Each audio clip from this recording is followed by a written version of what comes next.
अस्सलाम वालेकुम नाज़रीन, आप देख रहे हैं प्रोग्राम अंदर की बात मुज़म्मिल सोहरावर्दी के साथ। मैं हूं आपकी मेज़बान इकरार यास और हमारे साथ मौजूद हैं आपके पसंदीदा तज्ज़िया निगार मुज़म्मिल सोहरावर्दी। अस्सलाम वालेकुम sir, welcome to the show. कैसे मिजाज है आपके?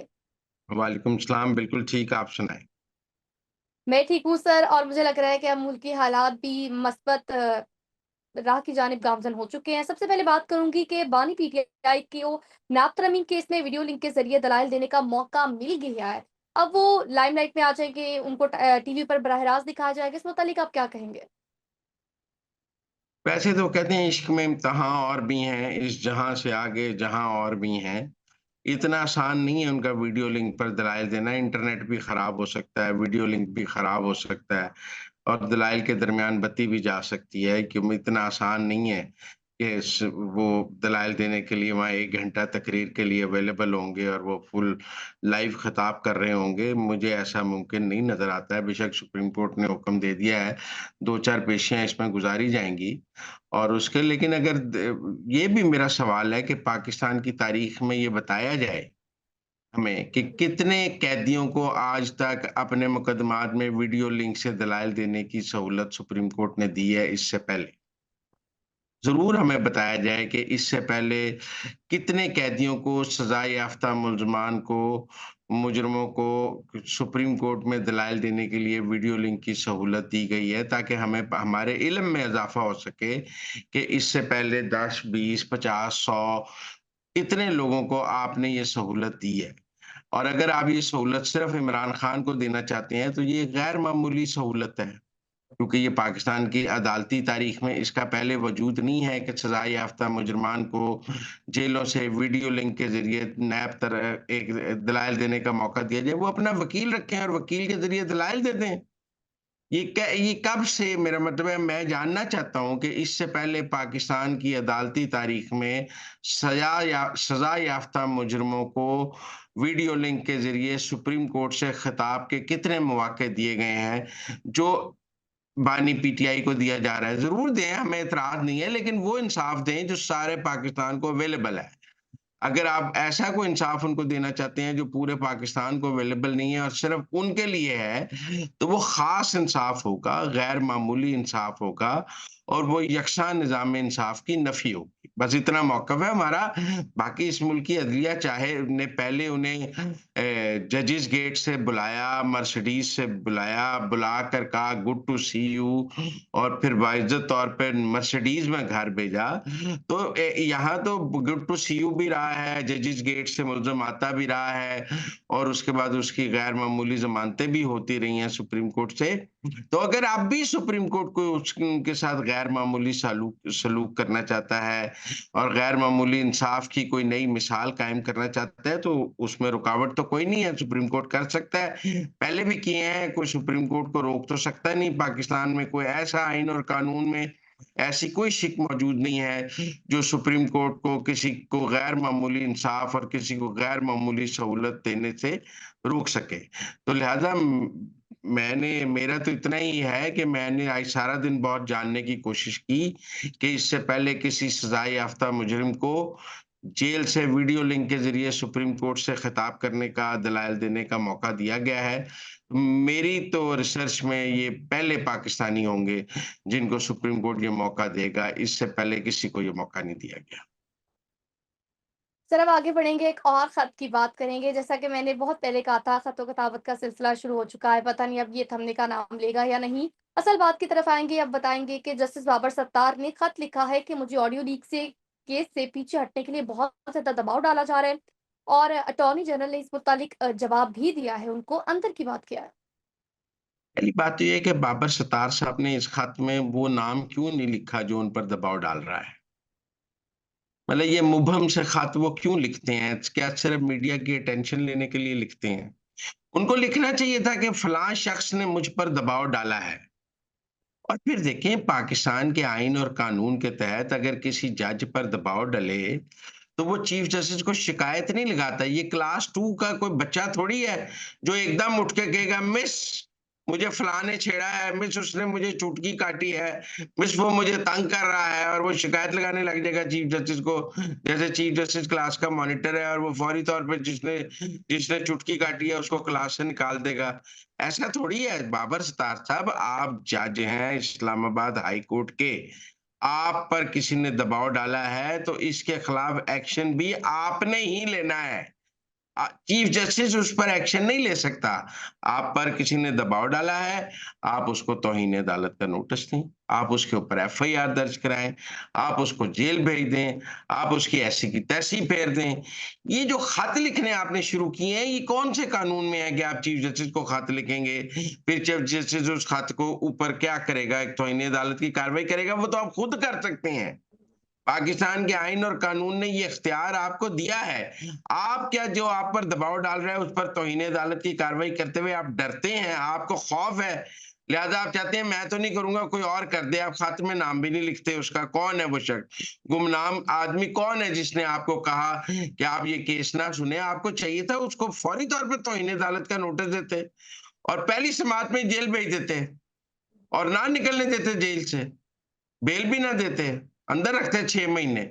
आप मेरा मतलब है ना किसी का नाम लेते हैं, ना कोई कार्रवाई करते हैं। वो ऑडियो लीक्स वाले केस में भी मैंने कई दफ़ा अर्ज़ किया है कि आप ऐसे ही एफआईए को और आईबी को और पीटीए को बुला के डाँटना शुरू कर देते हैं, जुर्माने करते हैं, तौहीन अदालत की कार्रवाई करते हैं। आपको नहीं पता इस मुल्क में ऑडियो टेप जो है वो करने की सलाहियत सिर्फ़ आईएसआई और एमआई के पास है। आप बुला लें सुबह डीजी आईएसआई और डीजी एमआई को और जेल भेज दें। हमें भी समझ आए कि बाबर सितार बड़ा शानदार जज है और तारीख में उसका नाम लिखा जाएगा। ये सिविल अफसरों की बुला के बेइज्जती करने से आपका नाम कोई तारीख में नहीं लिखा जाएगा। सर आगे बढ़ेंगे, कुछ बात करेंगे दुबई लीक्स को लेकर। तो जैसा कि फैसल वावड़ा की जानिब से कहा गया था, एक और नया पिंडोरा बॉक्स खुल जाएगा, बड़े-बड़े इंकशाफात होंगे। इस मुतालिक क्या कहेंगे, अंदर की बात क्या है? जो-जो वो कहते हैं, वो सब कुछ होता है। देखें, ये जो दुबई लीक्स आई हैं कि जी वहाँ पाकिस्तानियों की प्रॉपर्टीज़ हैं, इसमें मलक रियाज का नाम मौजूद है। वो इस वक़्त दुबई में रह रहा है, दुबई में कारोबार कर रहा है। सारी प्रॉपर्टीज़ उसकी इस वक़्त दुबई में है, सारा पैसा वो दुबई ले गया है। मुझे बताएँ इन दुबई लीक्स में मलक रियाज का नाम मौजूद है? इसमें किसी तहरीक-ए-इंसाफ वाले का नाम मौजूद है, उनकी दुबई में प्रॉपर्टीज़ नहीं है। आप बताएँ? उन सब की भी दुबई में प्रॉपर्टीज़ हैं, उनमें से तो किसी का नाम नहीं है, इनमें किसी जज का नाम नहीं है। तो इसमें किसी जर्नैल का नाम नहीं है, आम लोगों के नाम डाल के अगर आप कोई लीक्स बनाना चाहते हैं या गवर्नमेंट को टारगेट करना चाहते हैं, तो और बात है। आप बताएँ इसमें किसी जज का नाम है, किसी जर्नैल का नाम है, मलक रियाज का नाम है, किसी तहरीक-ए-इंसाफ वाले का नाम है, जे उन्हां दे नाम नहीं हैगे ते किस गल दी लीक हो गई। बाकी मैं ये ज़रूर कहता हूँ कि अगर किसी की दुबई में प्रॉपर्टी है और उसने पाकिस्तान में शो नहीं की, तो फिर उसके खिलाफ एक्शन होना चाहिए, लेकिन अगर किसी ने अपने रिटर्न में शो किया तो ये कोई जुर्म नहीं है। दुबई में प्रॉपर्टी रखना गैर कानूनी प्रॉपर्टी रखना जुर्म है जो आप डिक्लेयर ना करें। अगर डिक्लेयर्ड एसेट है तो फिर तो कोई जुर्म नहीं है। ऐसे तो बहुत से लोगों की बाहर जायदाद है, उन्होंने डिक्लेयर की हुई है और जिन्होंने डिक्लेयर नहीं की हुई उनके लिए मसाइल हैं। लेकिन बहरहाल ये रिपोर्ट मज़े का खेद है क्योंकि इसमें मलक रियाज का नाम नहीं है, जिसकी दुबई जो इस वक़्त दुबई बैठा है, दुबई में पाकिस्तान का किंग कॉन्ग है। इसमें किसी पीटीआई वाले का नाम नहीं है, किसी जज का नाम नहीं है, किसी जर्नैल का नाम नहीं है। फिर ये किस बात की रिपोर्ट हो गई? तो अब आगे बढ़ेंगे और अब हमें जॉइन किया है law and human right activist Yasir Latif Hamdani साहब ने। Sir welcome to the show. हम बात करेंगे आज national commission for human rights Pakistan में एनजीओ के इंसानी हकूक की पामाली पर गहरी तशवीश का इज़हार किया गया है। तो इस मुतालिक आप क्या कहेंगे? 14 सिफारिशात भी पेश की गई हैं, अपडेट कीजिएगा ज़रा। यासिर साहब मैं ज़रा टेक ओवर करूँ इसमें। हुँ। अगर मैं गलत नहीं हूँ तो पहली दफ़ा national commission for human rights ने अहमदियों के बारे में कोई रिपोर्ट जारी की है। इससे जी, पहले बिल्कुल। कभी जारी नहीं की गई। बिल्कुल, ये पहली रिपोर्ट है। जी। इतने सालों में जो कुछ हुआ है नेशनल कमीशन ने कभी कुछ रिपोर्ट नहीं जारी की जी, और ये इस बार पहली दफ़ा रिपोर्ट जारी की गई। एग्ज़ैक्टली हाँ जी। दे क्यों? ये तो अच्छा हाँ जी, ये देखें मसला ये है कि आप जो अहमदियों वाला इश्यू अनफॉर्च्युनेटली इतना पॉलिटिसाइज़ हो चुका है, आपके सामने है। हमने 2017 में भी देखा, उससे पहले भी जो तारीख़ है पाकिस्तान की, उसके अंदर 54 में, छो छो 53 में, 74 में, फिर 2017 में ये मसला उठाया जाता है और उसे सियासी रंग दिया जाता है। तो आई थिंक पिछले 10 सालों में तो ऐसे कुछ हालात पैदा हो चुके हैं, और जब से ये कमीशन जो है एक्टिव है, कि अहमदियों के मसले पे बोलते हुए बहुत सारे लोगों के पर जलते हैं। इसमें आप अगर देखिए कि एक दफ़ा एक वो माइनॉरिटीज़ 3 दफ़ा कमीशन। वाज़ेह करना पड़ता है कि मैं मुसलमान हूँ और हज़ूर नबी अकरम को आखिरी नबी मानता हूँ, फिर भी आप बात करें तो लोग आप पर शक कर लेते एग्जैक्टली और हैं। यही ये जो है देखिए, अहमदी जो है वो पाकिस्तानी है, ये जरूर है। और ये सुप्रीम कोर्ट ने डिसीजन दिया था ताहिर नकाश जजमेंट में। सुप्रीम कोर्ट ने इस मसले को उठाया। ताहिर नकाश जजमेंट थी जो सैयद मंसूर अली शाह साहब थे जस्टिस, उन्होंने एक जजमेंट दी। उसके अंदर उन्होंने बड़े क्लियरली कहा कि ये ज़रूर है कि पाकिस्तान के अंदर दूसरी आईनी तरमीम के बाद अहमदियों को for the purposes of law and constitution गैर मुस्लिम करार दे दिया गया है, लेकिन ये नहीं कहा गया कि अहमदी पाकिस्तानी शहरी नहीं है। तो उनके जो शहरी हकूक हैं, जिसमें सबसे बड़ा इम्पोर्ट ये जो NCHR की रिपोर्ट है, ये इसलिए इम्पोर्टेंट है आई थिंक इसमें, कि उन्होंने बात भी की है कि आर्टिकल 20 जो पाकिस्तान के आइन का है, वो कहता है जी कि everyone shall have the right to profess propagate and profess practise and propagate their religion. अब आप ये देखिए कि जो 84 का कानून है, आप देखिए 74 में दूसरी आईनी तरमीम के बाद अहमदियों को गैर मुस्लिम करार दे दिया गया, ये बात हो गई। 84 के बाद से कानून ये है कि वो अजान नहीं दे सकते, वो जो है अपने अपने आप को मुसलमान जाहिर नहीं कर सकते, वो कलमा नहीं लिख सकते। इस तरह की तमाम चीज़ों के ऊपर जो कदगने हैं, ये आइन के आर्टिकल 20 के साथ डायरेक्टली जो है क्लैश में है, मुतसादिम है।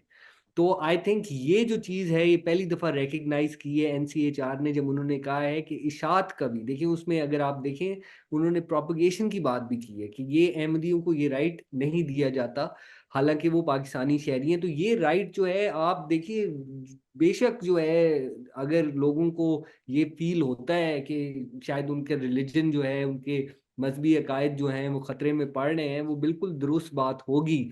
लेकिन किसी भी पाकिस्तानी शहरी का ये basic right to profess practise and propagate, वो यानी राइट। जो पिछले 1 साल में 25 वाक़यात अहमदियों के साथ हुए हैं, अगर मैं जी गलत नहीं तो उनकी कब्रों की भी बेहुरमती की गई है, इबादतगाहों को भी नुकसान पहुँचाया गया है और उनकी टारगेट किलिंग भी हुई है। तीनों जी किस्म के एक्ट्स उनके साथ हुए हैं।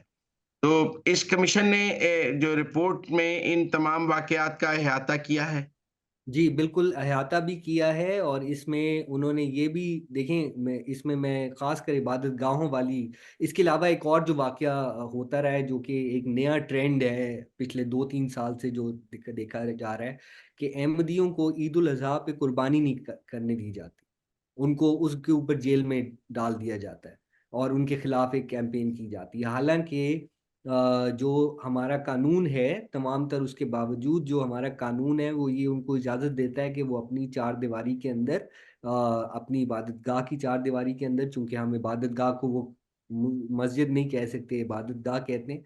इबादतगाह के अंदर वो हर किस्म के मज़हबी रसूम अदा कर सकते हैं। तो ये कानून है। इसके अलावा आप ये देखिए कि जो इबादत गाहों वाला मसला है, कि इबादत गाहों को कहते हैं कि ये, पहली बात तो ये आज तक तय नहीं हुई कि मुसलमान इबादत गाह या इस्लामी इबादत गाह की कोई ख़ास फ़ॉर्म होती है।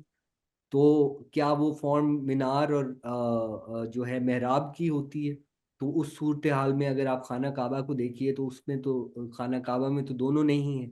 तो ये उनका कहना ये है, उसकी वजह से जो लाहौर हाई कोर्ट है, उसने एक जजमेंट दी थी, और ये भी पिछले साल की जजमेंट है, जिसमें उन्होंने ये कहा था कि आपका जो इबादत गाहें 84 से पहले की बनी हुई हैं, उनको नहीं तोड़ा जा सकता। लेकिन उसके बावजूद जो है तमाम तर इबादत कई कई इबादत गाहें जो हैं वो ढाई गई हैं। अब इन सब को रोकने के लिए national commission for human rights ने क्या तजावीज़ दी हैं कि देखिए हम इसमें से इसको रोकें कैसे? जो माशरे में एक पुरतशद्दुद रुझानात हैं अहमदियों के हवाले से। हम समझते हैं कि अगर मोहल्ले में पता लग जाए कि ये घर अहमदियों का है, तो उसका बायकॉट हो जाता है, उनसे घर खाली कराने की कोशिश की जाती है। आप खुद को अहमदी डिक्लेयर करके किसी आबादी में रहना आपके लिए मुश्किल हो जाता है। कोई अहमदी लग जाए तो जॉब करनी मुश्किल हो जाती है। लोग अहमदियों का स्कूल में पता लग जाए बच्चा अहमदी है, उसका स्कूल में रहना मुश्किल हो जाता है। यूनिवर्सिटीज़ में पता लग जाए अहमदी है तो उनका पढ़ना मुश्किल हो जाता है। तो ये मसाइल तो अपनी जगह माशरे में मौजूद हैं। तो national commission for human rights इनके तदारक के लिए क्या कहता है? देखिए, पहली बात तो ये है कि इसमें 2 2 उसमें लेवल्स पे आप ये देखें। पहली बात तो ये है कि अहमदियों को 78 78 के बाद से आज तक जो है एक तरह से डिसएनफ्रेंचाइज़्ड रखा गया है। और वो इस तरह के उनको एक सेपरेट लिस्ट पे, और ख़ासकर 2002 के बाद से एक सेपरेट लिस्ट पे अहमदियों को डाला गया हुआ है। हालाँकि तमाम तर पाकिस्तानी शहरी, चाहे वो क्रिश्चियन हैं, हिंदू हैं, मुसलमान हैं, सिख हैं, इन सारों को जो है एक लिस्ट पे हैं, और अहमदी अकेले जो हैं वो एक सेपरेट लिस्ट पे हैं, जिसकी वजह से वो वोट नहीं डाल पाते। तो ये चीज़ इसका उन्होंने ख़ास तौर पे पॉइंट आउट किया है और कहा कि ये जो सेपरेट लिस्ट है, ये आइन के भी खिलाफ है, ये बुनियादी इंसानी हकूक़ जो वैसे हैं, जो आपके आईसीसीपीआर के तहत हैं, इंटरनेशनल ऑब्लिगेशन है, उन सारों से मुतसादिम है। तो एक ये तो तो ये है क्रॉस कि सिलेक्शन भी हो गई ना कि आप किसी के खास प्रोफाइल कर लेते हैं, किसी एग्ज़ैक्टली। खास सोसाइटी के सेगमेंट को इस तरह प्रोफाइल कर लेते हैं इस तरह। जी, और प्रोफ़ाइल करके फिर उनके आगे उसी में एड्रेसेस दिए होते हैं, तो इससे जो जिस किस्म के खतरात पैदा होते हैं, इसका भी ज़िक्र किया है इस रिपोर्ट में कि खतरात ऐसे पैदा होते हैं जिसकी वज़ह से वो टारगेट हो सकते हैं, और टारगेट हुए हैं लोग। तो ये चीज़ जो है उन्होंने इसमें क्लियर की है। फिर उसके बाद उन्होंने देखें कहा है कि इस हेट स्पीच को रोकना बहुत ज़रूरी है, और उसमें जो जो चीज़ें उसमें के obviously some of the points are कि जी आप जो है ये जो एक परवान चाड़ी, ये इंटॉलरेंस जो है, जो लोग ग्रुप्स हैं जो इस मसले को उठाते हैं, जो आपके क्लेरिक्स हैं, उनको जो है रोकने के लिए मौसर इक़दामात किए जाएँ, और मौसर इक़दामात में मौसर इक़दामात हाँ मतलब जी। हमें कोई सोसाइटी में ऐसे कोई इक़दामात नज़र नहीं आते हैं। जी, तो वो अब जो है देखें, इसमें सबसे इम्पोर्टेंट बात ये है कि चूँकि ये एक हुकूमती इदारा है, और ये अब उनकी एक नज़र में आया है। इसमें आप देखिए, इसका एक एक पस मंज़र भी है ना। पाकिस्तान ने 2010 में आईसीसीपीआर होता है, international covenant on civil and political rights. ये पाकिस्तान ने रैटिफ़ाई किया, और साइन भी किया, रैटिफ़ाई भी किया। इसके तहत इस तरह की जो डिस्क्रिमिनेशन है, जो कि अहमदियों के साथ रवा रखी जाती है पाकिस्तान के अंदर, वो इम्पॉसिबल है। और आपके उसमें, और जिसके साथ आपके आईसीसीपीआर के साथ बहुत सारी चीज़ें लिंक्ड हैं। आपकी जो इकोनॉमिक प्रेफ़रेंसेस हैं, जनरल जो जीएसपी प्लस स्टेटस है, ये सारी चीज़ें उसके साथ लिंक्ड हैं। तो एक तरह से अब ये फीलिंग आ रही है, तो जो इस इदारे ने कहा है अब इफ़ेक्टिव स्टेप्स की तरफ, तो ये पहली दफ़ा कोई गवर्नमेंट का इदारा है जो इस तरह ओपनली ये बात कर रहा है। तो आई थिंक ये जो है इस लिहाज से पॉज़िटिव है कि इस पे शायद अब कोई एक्चुअल स्टेप्स लिए जाएँ, और एक्चुअल स्टेप्स यही हैं कि जो national commission for human rights अपनी ये रिपोर्ट प्रेज़िडेंट को पेश करता है जी, आई और बिलीव कि प्रेज़िडेंट ऊपर गवर्नमेंट को भेजता है। जी। तो उम्मीद है ये रिपोर्ट हुकूमत तक पहुँच जाएगी और फिर हुकूमत इसमें जो 14 नुकात जो सजेशन तजावीज़ दी गई हैं, जिसमें उनके लिए स्पेशल फ़ोर्स है, अक़लियतों की इबादतगाह के जी। लिए उनके ये तहफ़्फ़ुज़ की स्पेशल बात है। फ़ोर्स वाल हाँ जी, ये स्पेशल फ़ोर्स वाली बात मैं ज़रा करता जाऊँ कि स्पेशल फ़ोर्स जो है वो तो जजमेंट थी, और जिसका जिसका ज़िक्र भी किया गया है। ये तसद्दुक़ हुसैन जिलानी साहब थे चीफ़ जस्टिस पाकिस्तान के।